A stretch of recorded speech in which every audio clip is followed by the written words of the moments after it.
Hello students of grade 10, my name is Neja Bamfield and I am your Principles of Business teacher for today. Our focus is transport documents. The lesson objectives are to define transport documents, to identify what is a cargo and its types, to list the types of transport documents, and to explain the use of each transport document identified. A transport document is a kind of document used to convey information about cargo that is being transported.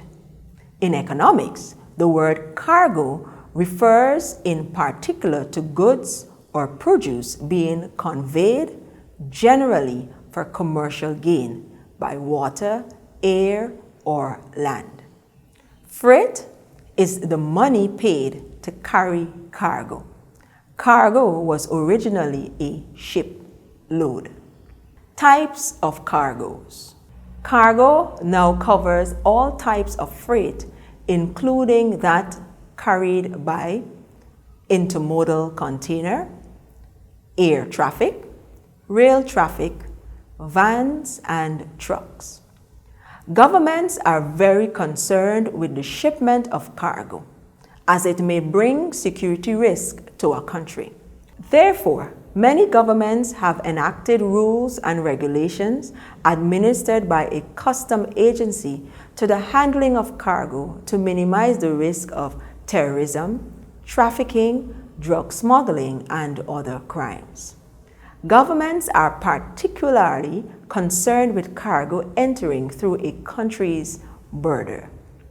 There are numerous documents involved in international trade: commercial documents, financial documents, insurance documents, and more.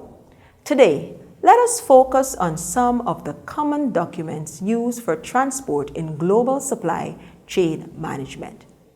We will be discussing 8 key transport documents. These are delivery orders, bill of landing, seaway bill, shipping guarantee, dock receipt, bill of entry, airway bill, and packing list. Delivery order. A delivery order, or DO, is a document from a consignee, an owner or an agent of a freight carrier that orders the release of the transportation of cargo to another party. This written order allows for the direct delivery of goods to a warehouseman, carrier, or another person whose issues warehouse receipts or bills of landing, and should not be confused with delivery instructions.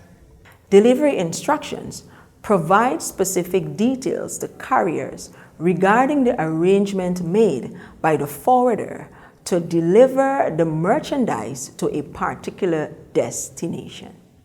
Delivery orders have sections to define the company details, brand, and logo.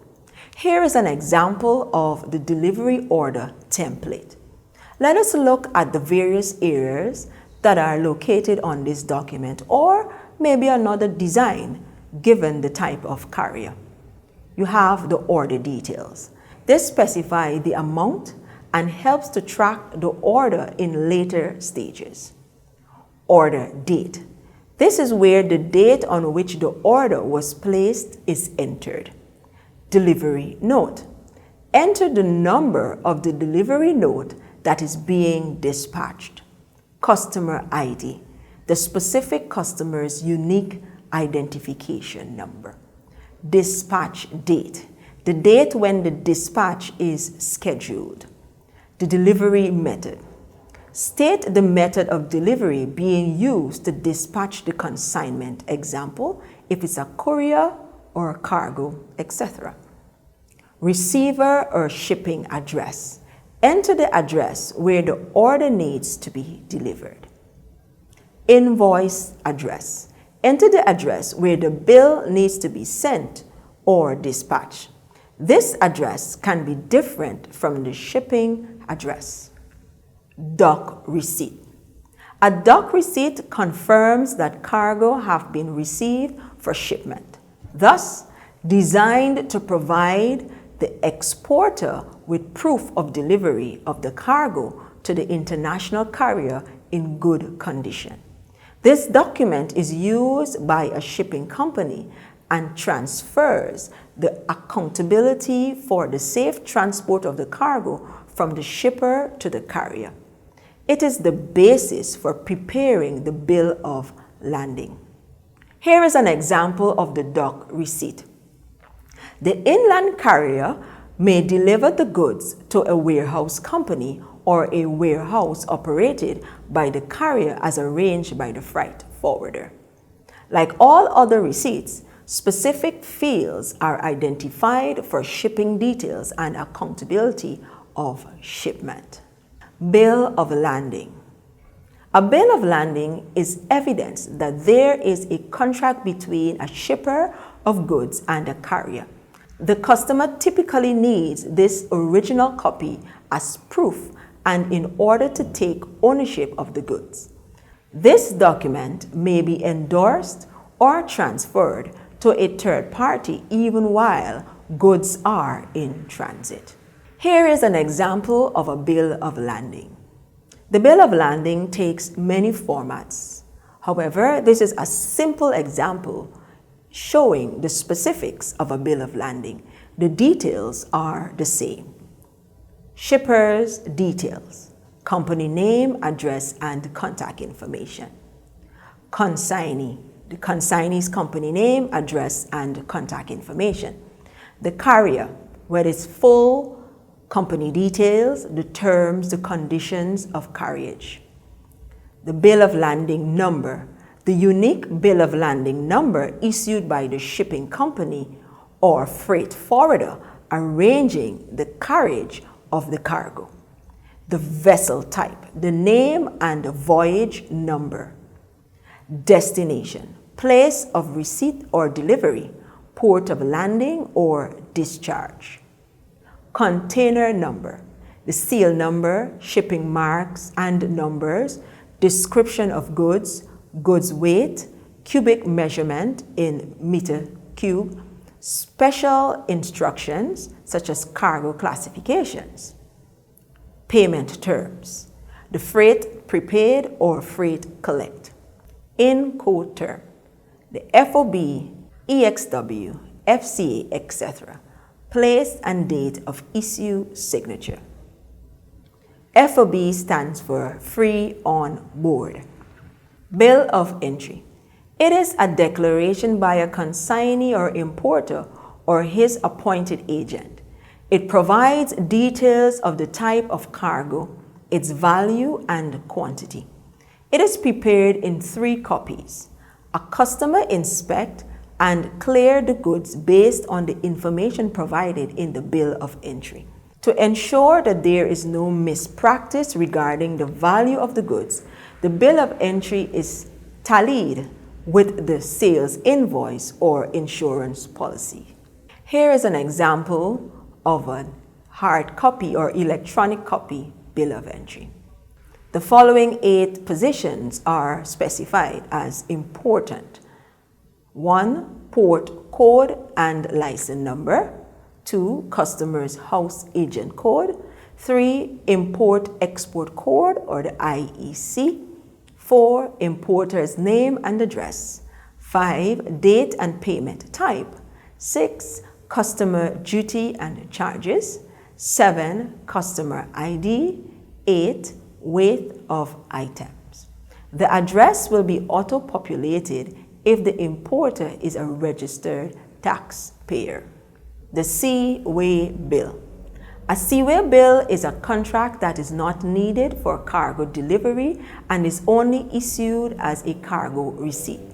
This document of title is used on a trust basis between the shipper and importer, which means that no bill of landing is necessary and goods are automatically authorized to be released once they arrive at their destination. The electronic Seaway bill. The Seaway bill is a non-negotiable receipt for the goods loaded abroad to the carrier's vessel at the port of loading, which also provides evidences in terms and conditions of the contract of carriage. The Airway bill. An Airway bill, AWB, is used when carrying goods via air transport. This document acts as a receipt of goods and reports the condition of the goods. This is a non-negotiable document that must name a recipient, maybe the buyer. The AWB indicates acceptance of goods for carriage. It is prepared by IATA agent or airlines. An example of an Airway bill is a FedEx bill. The details of an Airway bill are as follows. Number 1, the shipper's name and address. 2, the consignee's name and address. 3, 3-letter origin airport code. 4, 3-letter destination airport code. 5, declared shipment value for customers. 6, number of receipts. 7, gross weight. 8, a description of the goods. And 9, any special instructions, example, whether it's perishable or not. Shipping guarantee. A shipping guarantee is a written document issued by the bank which will take on joint liability. It is handed from the importer to the carrier or its agent for picking up the goods. This document is used in case of arrival before shipping documents. An example of such a document is seen here. A shipping guarantee is issued by Standard Chartered Bank on the customer's instruction when the vessel carrying the goods arrives earlier than the original bill of landing, which requires the customer to clear the goods or face the possibility of incurring demurrage charges. Personal letter of guarantee. The following are the details to be identified on a personal letter of guarantee. 1, the name of the individual. 2, the address, city, and zip code of the individual. 3, the name of the business creditor. 4, the name of the credit application company. 5, the date the personal guarantee was written. 6, witnesses, which is optional. 7, signatures of all the parties. The packing note or list. A packing list provides the information needed for transportation purposes. It includes the details of the invoice, the buyer, the consignee, country of origin, transport date, delivery destination, shipping and container marks, weight and volume. It is a more detailed version of a commercial invoice and includes pricing information. It is typically attached to the shipment and a copy is sent to the consignee so that he or she can check the shipment once received. It is not required by all countries, but by some. Here is an example of a packing list.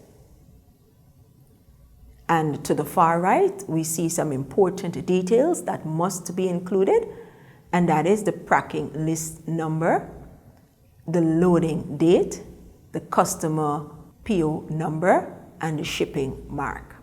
All other details are very specific, such as the company, which is the supplier or consignee, the address of the supplier or consignee, the city of the supplier or consignee, the country of the supplier or consignee, the ATT number of the supplier or consignee, and the phone number of the supplier or consignee.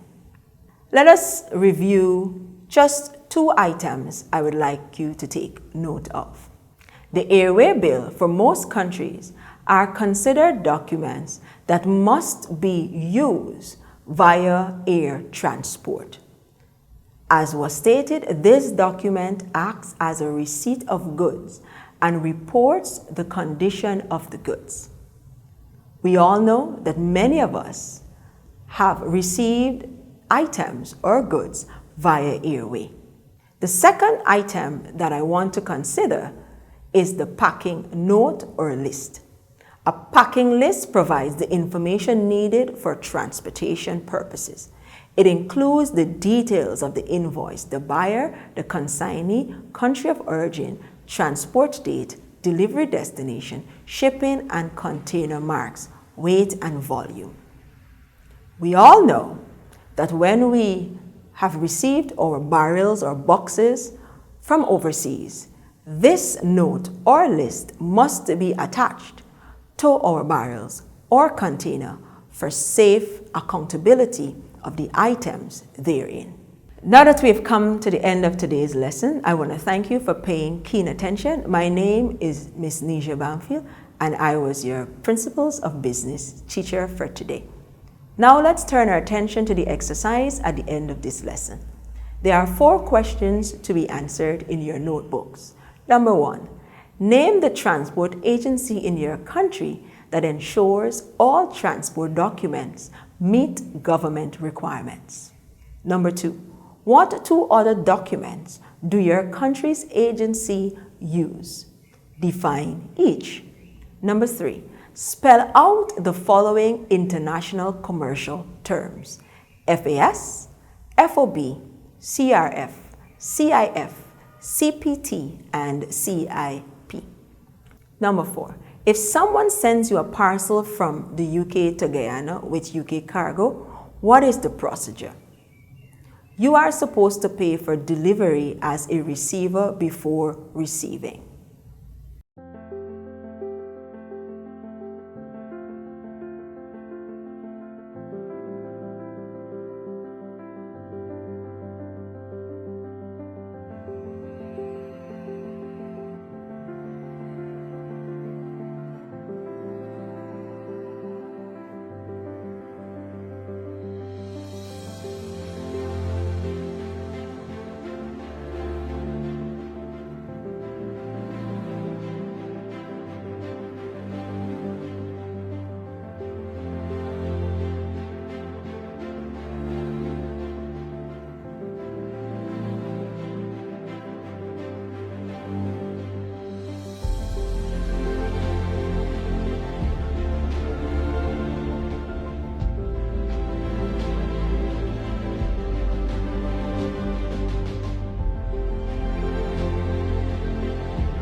Thank you once again. We have come to the end of today's lesson.